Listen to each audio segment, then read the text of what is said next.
and turn on my screen sharing.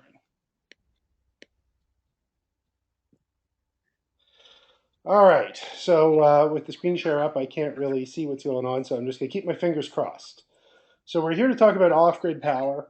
I'll explain some of the terminology as the show goes on. There's not a lot to know here. The stuff is pretty simple. These are systems that are really anywhere where you don't have a cable connection to the grid, whether it be your boat, a bunkhouse. A boathouse is a great place for solar power. Yeah, RVs, of course, are another popular place for this. It's anywhere where you don't have a connection. Now, I know there's a bit of a delay, and like I said, you're muted, so keep the questions coming. I'll try to get them all in order at the end. Oh, and I just already did this slide.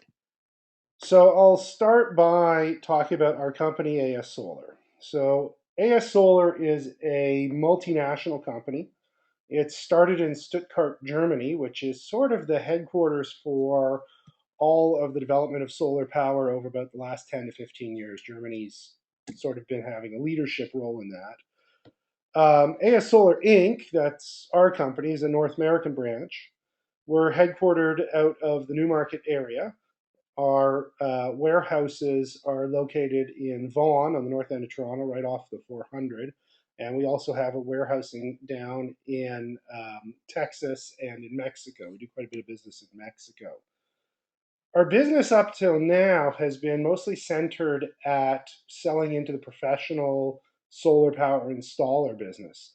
That was a very hot business for the period from around 2009 up till today, but the market is changing very rapidly right now.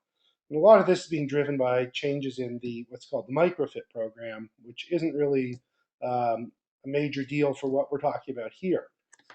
What has changed though is next thing I'm going to show you. What's happened is the prices have come down so much that off-grid solar power, especially for cottages, has become really economically interesting over the last 2 years.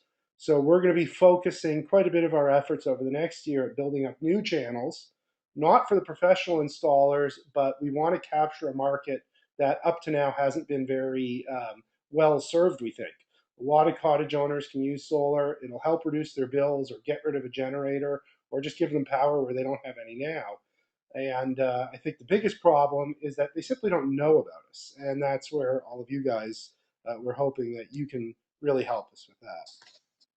So the first thing I just like giving this is just a sort of an informational thing I like. Oops, my fault, sorry. I always like to show this chart just to tell everybody what's been going on and why solar is happening now. I mean, why are we having this conversation today and not 5 years ago or 5 years in the future? Well, it all has to do with this little chart here. This is a chart of what's known as the Swanson effect. I hope you can all see it. You don't have to read it. Don't worry. Long and short of it is this is the price of a solar panel since 1977. And as you can see, it keeps going down and down and down. And it's gone down about 100 times in the last 30 years. This is basically unprecedented in history. There's really never been a power source that's done this sort of thing. All the power sources you're familiar with, nuclear, hydro, wind, they've all had price reductions over time.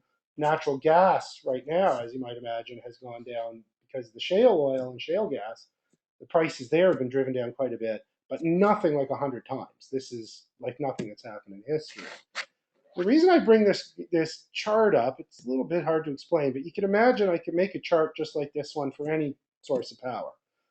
Nuclear would kind of look like the opposite of this. It's gotten slightly more expensive over time because of additional safety and refueling concerns. Wind powers come down. Oil and gas, of course, have gone way up. So you could, if you put them all, and you can sort of imagine a chart with a bunch of lines on it. I have to say imagine, and I apologize because my original idea was to actually have a chart showing all this, but I couldn't find a really good one. So you'll just have to follow along. As this price comes down, you can imagine that at some point between 1977 and 2013, whatever other power source you're thinking of, solar gets cheaper. And it happens slowly. So back in the 70s, one of the things you saw were the navigational buoys out in the harbors and stuff. A lot of them suddenly started sprouting solar panels because it was cheaper to put a panel on it than run a wire under the bottom of the lake. For instance, I know in Toronto Harbor, there's still a couple of the original panels up from the 1980s. So they've been running continuously now for about 30 years. As the price kept coming down, they noticed an interesting effect. The price would come down, more people would order panels. The companies would respond by putting in new production lines, which would drive the price down. And this has continued. That's what the Swanson effect is. So a few years later, you started suddenly seeing that all the roadside signs, which used to have generators, the ones that say construction ahead, all of a sudden they had solar panels on top. And then all of a sudden, parking lamps in the parking lots and stuff like that, the overhead lights there suddenly sprouted because it was cheaper than to put up a panel than hire some guy to bring a wire. Well, this has just happened and happened. And now we're at a point, which we'll sort of demonstrate in the next little while, where it's cheaper to put up panels and buy a generator. And that's kind of why we're doing this today. In fact, the price has come down so much that this chart, which was made in 2011, I believe, was already out of date today. We've seen that they're predicting on this chart 74 cents. If you buy in very large quantities to fill up a field with your panels, it's already way below that. All right, so moving on, that's all there is really to that.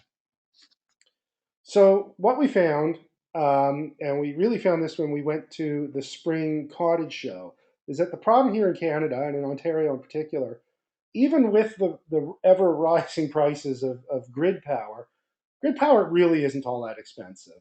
Even when I add everything up, I'm looking at 14 to 15 cents for my house. I know up in cottage country with delivery fees, it's a lot more expensive. You might be looking anywhere 20 to 25. But even that, it's not a gigantic expense. The real expense was getting the cottages hooked up. And we had what I'd like to call future customer after future customer come by our booth at the Cottage show this spring. And the number of dollars it was going to cost to get them their cottages hooked up just kept going up. So the first guy said it was going to be $10,000. And then the next person said it was $15,000. And it kept going up until we got to $65,000. Now, not only is that just a ridiculous amount of money, what they were also really upset about was that once the poles were in, they had the fun problem that the hydro company owned the poles. So if somebody moved in beside them, they got those poles for free. And that upset a lot of people, as you might imagine. So the one guy, for instance, who had the $65,000 hookup fee quote, he was about 5 kilometers from the nearest pole, by the way, so it's not too, or sorry, a kilometer away. Uh, he would have been served by even a small solar power system. He had a television, some lights, nothing fancy. So he was going to save himself tens of thousands of dollars by going off grid. And in addition, never pay another electrical bill for the rest of his life. So that's basically the target customer in a lot of ways, are the ones that don't currently have a connection or are, for reasons that, vary house to house, is paying a huge amount of money for their power. Now, we used to have a way to solve this, and by the way, this is supposed to be a red generator. I don't know what happened. All the colors changed. The old solution to this was you'd just get a generator. Now, this one's a very small one. You wouldn't really be able to do too much for that. And generators have one huge advantage is that they're very inexpensive and they're widely available. So you can go into many of your own stores or stocking generators or have them on your price list. They cost anywhere from hundreds of dollars into the low thousands. You haul them up, you plug them in, you fuel them up, and off you go. Now, the thing is, when you look at that sticker price, though, it's very misleading because gasoline and diesel fuel are not cheap. And when you factor that in and you do the math and you add in things like a little bit of maintenance, putting in the oil, and the fact that it's going to burn out someday, when you do all the math, you come up that the power coming out of it's costing you somewhere between 35 and 50 cents. That's, like I said, comparative to my bill, which is somewhere between 14 and 15 cents for my power. So generators are extremely expensive. More annoying, though, is the fact that they're noisy. And you got to go out and start them. We had one customer at the show where the generator was up on a hill, so they didn't have to hear it. So the son, who was like a teenager, it was his job to hike out up the hill, turn on the generator, which was a pull start, etc. And the big issue, of course, is that you have to fuel them up. So you're always hauling fuel in. Again, I mean, it's not a huge deal, but you're looking at a big gas can every once in a while. And if it runs out, guess what? You got a blackout. So that's the old solution. It works. It's inexpensive. There's no sticker shock involved. But here's what we're going to be offering and talking about today. And that's our solution.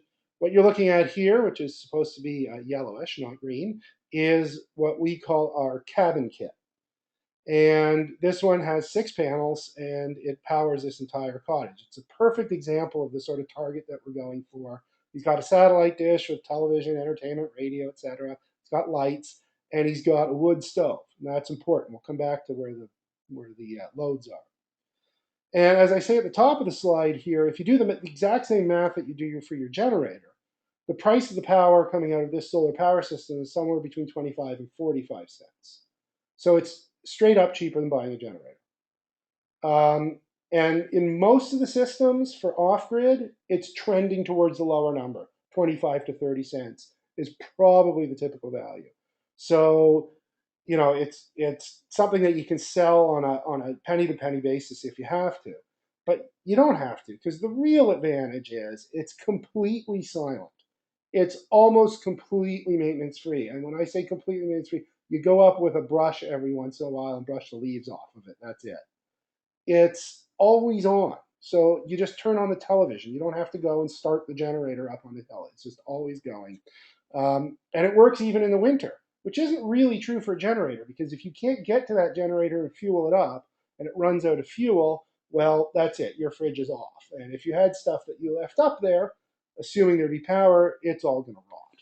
So there's some huge advantages to solar, and we just really need to get that message out to people that this is a very practical, inexpensive, really solid solution. I'm going to do, this is all the tech we're going to do, by the way, so don't worry too much. I love talking tech. I'll be open to any question you have at the end. I just wanted to give you sort of a block diagram here. Every off-grid solar system that you'll ever see basically consists of the same parts. Up here in the corner, you've got solar panels. Just because the equipment we use, they usually come in sets of 3. And that runs into something called the charge controller. We supply all of this, by the way. And the charge controller takes whatever the panel's putting out, which is usually about 30 volts, and it turns it into whatever your battery likes, which is usually either 12 or 48 volts. So that power goes down into the batteries, and then it comes back out into the inverter charger. And that's what's powering your house. Now, it's an inverter charger because one of the things about the products we sell is that you can plug a backup generator into it. So if the batteries get too low because it hasn't been sunny for a while, it can start up the generator, refill the batteries, and you're off and running. And that's just producing standard household current. There's various ways to wire it up. You usually just take a cable out of the inverter, stick it into the distribution panel, the breaker panel, and off you go. That's it. That's all we're going to do for tech. I'm going to move on.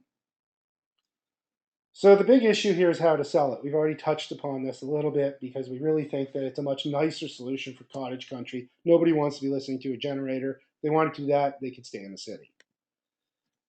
However, you're going to get a bunch of different customers who have very different ideas of what we're talking about when it comes to the term solar power. So I want to cover some of this right now, just so you sort of have an idea of where these products sit in the spectrum of stuff that's out there. So to start with, solar panels can really mean 2 very, very different things. The panels that we sell are properly known as photovoltaic or PV, and what comes out of them is electricity. To be specific, it's around 30 to 40 volts DC, so it's like having a big battery essentially. The difference, of course, is that the voltage goes up and down as the sunlight changes. There's another type of panel, I'm sure you've all seen it. You see them around. They were very popular since the 70s. And these are ones that are basically just a big plate of metal painted black, or these days dark blue for some reason I don't understand. And then you run water over them and you collect the heat out of the plate and you use it to make hot water, or in some cases hot air. And then you use that either in your hot water tank or much more commonly to heat the house. Those things actually are shockingly efficient. The really high-end ones, which aren't cheap, but they're out there, are 85% efficient, which is astonishing if you think about it. Your car turns about 10% of the energy in the gasoline into motion. These panels put 85% of the energy in the sunlight in heating something, which sounds amazing, especially when you compare it to our electricity panels, which are closer to around 15 to 20%. And you might think, well, why would I buy one of these electricity panels? Well, here's the difference. I can use solar hot water to make hot water. I can also make a lot of hot water with solar electricity, but I can also power my lights and my television, my stove, anything, motors, tools. Electricity is just one of those sort of super useful things that you can use for anything. And generally speaking, solar power make it from electricity is more important. And I bring all of this up just because you're going to get people who come in, they see a solar panel, and they're going to ask you how much hot water it makes, or how many of these do I need to heat the water for my stove, for my whatever. That's not the product we're selling. They're out there. Uh, just it's a very different market, and you should try to get out in front of this so the customer's aware that's not what these products do. Likewise, I call this "Don't Tie Me Down." Just a little bit of introduction here. Um, there's two different ways that you can hook up a solar electric system. I've got one in my house here that just puts electricity directly back into the electric grid. That's called a grid tie system. They're very simple. They don't need batteries, which is kind of nice because the batteries are heavy. But the downside is if there's a blackout, the panels deliberately turn themselves off. So they don't help you in a blackout situation. They also don't help you if you don't have a grid connection, which is the other type, off grid. And that's what we're talking about today. Cottage country, we're really aiming at off grid. Now, again, I'm mentioning this simply because a lot of your customers have heard about the programs that we have here in Ontario. Maybe microfit they might bring up. They'll come up with the term, maybe they'll use the term net metering. All of these things are available and technically possible, but those are grid tie or what they call hybrid solutions, and that's really not what we're aiming at. So again, this is something you can get out in front with the terminology, talk to the people. If they've got a grid connection, they're probably not interested in these particular problems. There's still some situations like if they have common blackouts where they might want to consider one, but that's really not what we're aiming this effort at. So moving on, here's the big question that you really need to know. And this is a bit of a black art, but we'll go through it and hopefully some of this will make sense. So I looked up the numbers on Google, and the average Ontario house burns 25 kilowatts. Now, I don't know what they're doing with this power because I looked at my house and it burns 13 kilowatts a day, and it is nothing special. I still got some old school light bulbs. The only thing is that my stove is a gas stove and I got a gas dryer. If that's all it takes to go from 25 to 13, then it seems pretty simple to do at the cottage. So I didn't know what numbers to use for the cottage because, of course, if you're off grid, you don't have a bill to look at. But we're going to go with estimates between 10 and 20 kilowatts a day. Now, what's interesting about that, of course, is that cottages generally are used only 2 days of the week, which is fantastic for solar because I've got all day to catch the rays, power up the batteries. You come up on the weekend. I just got to get you through the weekend. That's it. So if you do all the math, you're basically looking at, let's say you're up there for 2 days and you're a power hog and you use 20 kilowatts a day. I have to get you 40 kilowatt hours a week, right? Like I said, that would be about 3 days of this house's use, maybe 4 days. And a good rule of thumb is that during the summer, you're going to get about 5.5 hours of sun. So you just do the math. If you think you're going to burn 40 kilowatts a week and you're going to get 5.5 hours of sun, you just do the math, and you need about 1.5 kilowatts of panels a day. 1.5 times 5.5 is about 7.5 kilowatts a day. Multiply that by 7, there's all the power you need. In fact, we've added in a little extra. So you'll notice this. Our panels are around 240 to 260 watts. That's about 6 panels. All of our kits are based on a multiple of 6. Okay, now I know I've talked a lot of numbers there. This is actually much simpler than it sounds. It'll be in the show notes. Long and short of it, all you need to know here. 6 panels will power the average cottage if it's used like an average cottage on the weekends. 6 panels will fit anywhere. It's a couple of meters across, a couple of meters high. It will fit on a garage, on a bunkie, on a boathouse, anywhere where you got some clear sky. So this is absolutely doable at practically any cottage. We've seen people put them on the side of their walls, on the roof, on the ground. This is totally easy to do, and 6 panels doesn't cost a lot. So a bit of word about our brand. No, this guy does not actually have a green face in reality. Uh, with our kits, we're going to be using two brands, SolarWorld and Outback. We'll talk about Outback in a minute. SolarWorld is the very first solar panel company in history. They originally started as a company called Arco, or Arco Solar, which interestingly was an oil company. And the oil companies actually drove a lot of the early development of solar. I know that sounds a bit crazy. It's not for the reason you think, though.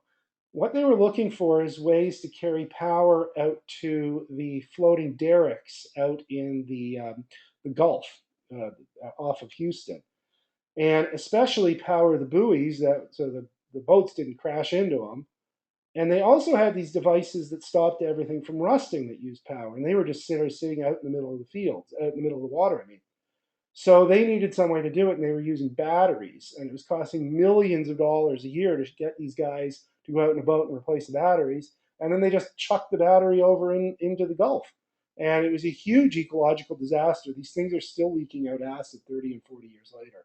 So for them, solar power was a no-brainer. And they set up a whole factory just to make panels for themselves. Well, this guy over on the left, he bought one of these back in 1978, and he had it up on its roof, and it's just been pumping out power. I forget what he used it for. I think he was charging batteries. And he went out and bought a bigger panel recently. So this was an 80-watt panel, and he took it down, and he went out and bought a 250-watt, which is kind of a typical panel today. And just for fun, he said, well, I wonder what this thing's doing. So he stuck a meter on it, and it was still producing the rated power. And that's after 30 years. That's pretty impressive, which is why we're putting them in these kits. We wanted a product that was absolutely bulletproof, that we knew was going to make it. This is the only solar panel in the world that's outlived its warranty. And that is an easily sellable message, we think, to the customer. And finally, it's 100% made in the USA. Factory used to be in California. It's up in Oregon now. Every single piece that you see, the chips, the backing, the frame, the glass, it's all coming from the United States and made by this company. SolarWorld, by the way, bought the Arco plant. They're a German company like so many others. The other part of the mix is Outback Power. And this is supposed to be meant to be green, of course, it's Army. Outback makes the inverters and other electronics. This is what takes the power from the solar panels and the batteries and converts it into household current and back again. And they originally got their start in various, nothing to do with solar, so to speak, doing off grid stuff for the Army, telecommunications companies, oil derricks, things like that. In fact, this for the military buffs, this is an M113. There's an Outback inverter in every one of these to provide power for things like even cell phones, GPS units, all the aiming equipment, radios are all AC powered. So Outback's been supplying the armies and the M113 since the 1980s, I believe. Uh, the other big reason we use Outback, not only because of their pretty much legendary military quality, is that they're the only company out there in this industry space that does soup to nuts. They produce all of the various parts. And if you ever see their catalog, it's got literally hundreds of things in it. And the other thing they do is they'll pre-configure this for you. And this is another big issue. So there's companies out there that you'll see that make an inverter. You probably already have some in your catalogs for plugging into the lighter sockets in your cars. There's other companies that make those charge controllers that we mentioned earlier. There's companies that make battery chargers that plug into your generator, but nobody makes it all. Outback is the only company so far that we've seen that has all the bits and pieces and will give them to you on a board ready to go to plug in. So those are the big two products. For those people who are in the power industry, these are huge brands. They'll know them immediately. These are both among the top, let's say, 10 companies in their space. Outback's number one in their space. For people who aren't familiar with the solar world, they're not going to be as well known. It's not going to be something like Coleman, which I notice sells panels, but it's not actually Coleman. It's a Chinese company, which nobody had ever heard of, who bought the Coleman brand and slapped it on there. So you are going to have to deal with that. Long and short, We pick these brands specifically. If anybody goes and does any research on the internet, they're going to find A1 product. Nobody's going to be able to compete with the reputations of these two companies. So let's talk about our kits. There's only 4 of them. We'll go quickly through this. We have what we call our portable kits that come with 600 or 1500 watts.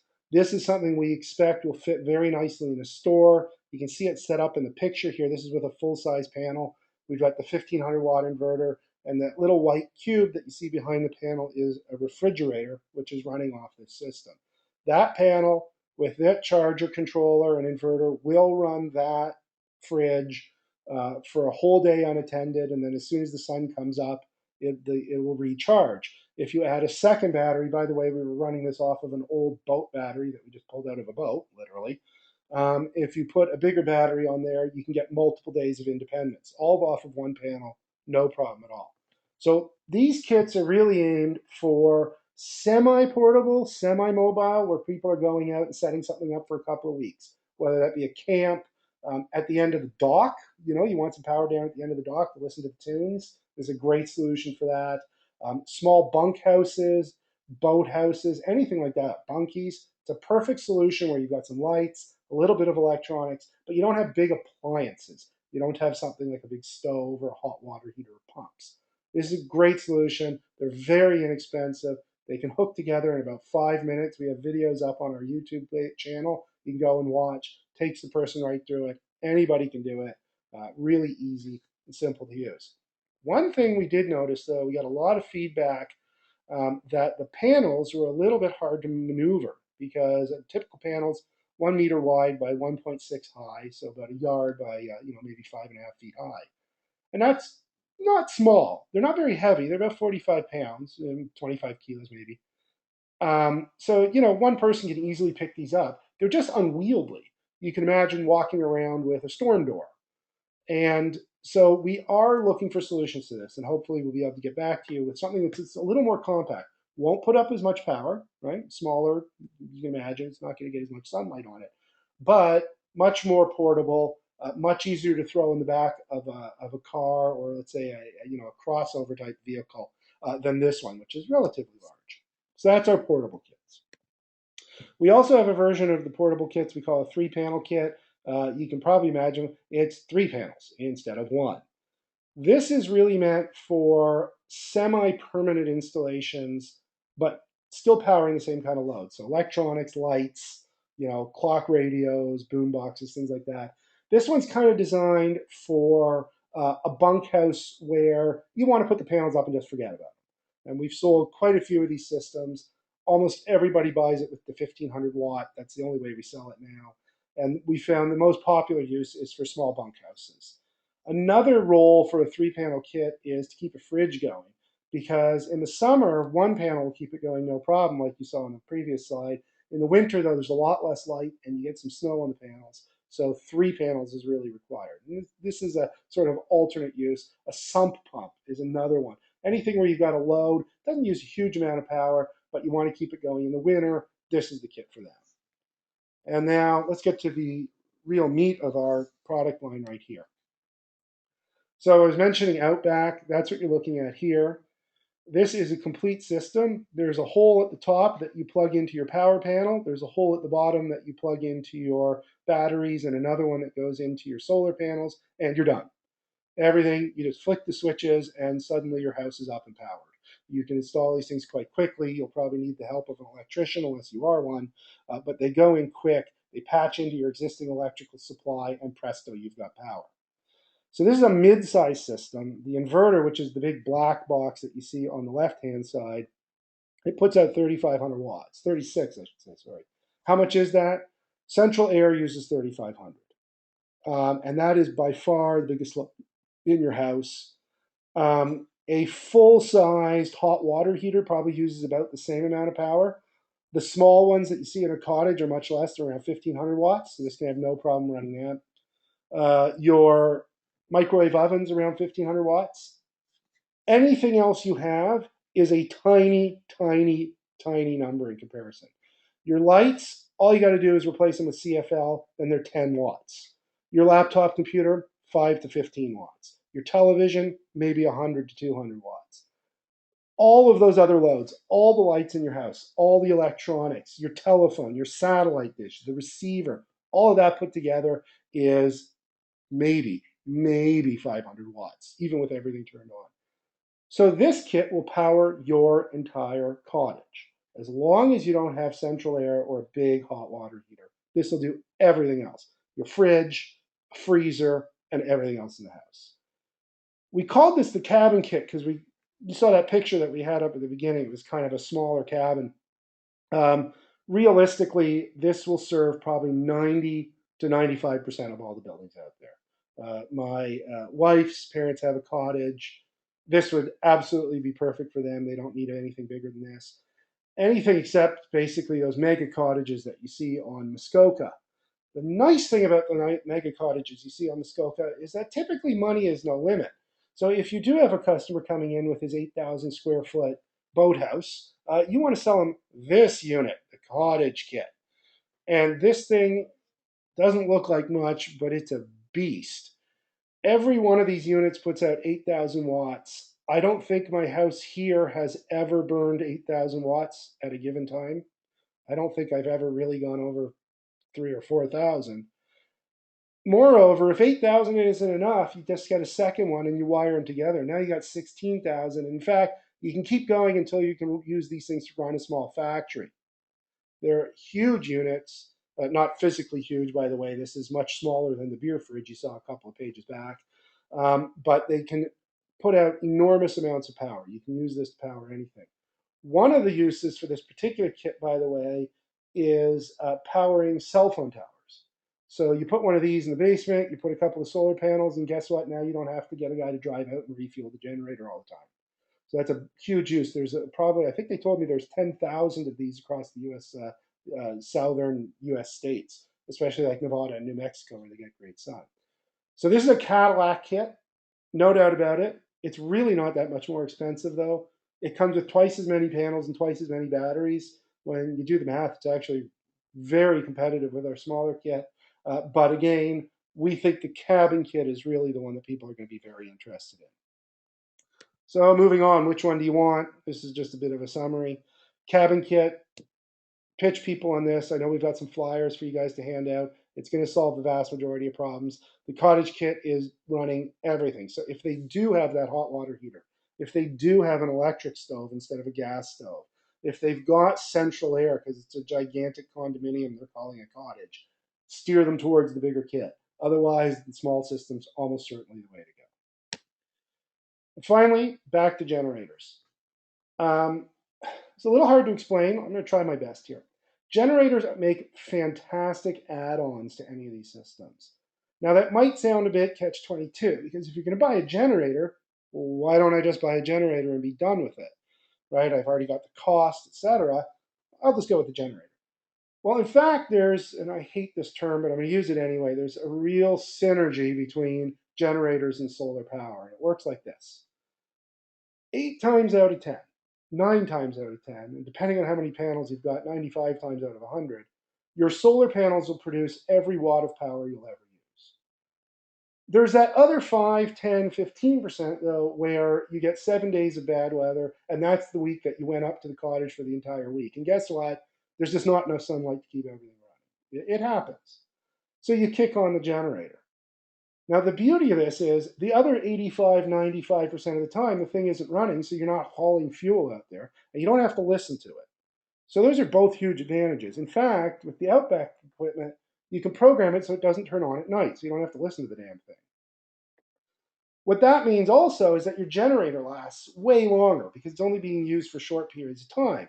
And even better, the Outback gear will, on a schedule, turn the generator on and off to run the oil and recharge the start battery. So you don't even have to maintain that. It'll just be done completely automatically. In fact, you can even come in over the internet and push a button and it'll start up the generator for you. It's all completely automated. It's fantastic. All you need is a generator with electric start like the Hondas or the Generacs. And I think most of you guys have had those on your price list. There's one last little thing about this too. Normally, if you were going to get a generator for your cottage and you add up all the loads in your cottage and it comes to 3,000 watts, so then you got to go and buy a 5,000 watt generator. That's not a small generator. It's a big unit. It's heavy. It costs a fair amount of money. It's not a huge amount, but it's not cheap either. When you've got the solar power, everything's going through the inverter. So it really becomes something very similar to a hybrid car. The generator is only being used to refill the batteries. And what the Outback unit will do is it'll turn on the generator and it'll keep controlling it. It'll crank it up until it gets to the spot where the generator is running at its maximum efficiency, which is usually around 60 to 65% throttle. And then it'll just fill up the battery and turn it back off. So it actually increases the fuel economy of your generator, if you can believe it. So we do recommend talking to people about these. A small generator, even this size, like a 1500-watt generator, can actually run a house. Because even though you might be burning 2,000 watts at any one point, that's fine. You just run the generator a little bit longer, stores it up in the battery, and off you go. All right, that's it. It's Q&A time. Now I get to see if anybody's left. I'm going to unmute everybody. All right, everybody, I hope you can still hear me and you're all here. I know I ran through that pretty quick. Actually, it wasn't that quick, was it? It was about 20, 30 minutes. Oof. So any questions from the audience, I'd love to take them now. Don't all speak at once. Al, you got any questions?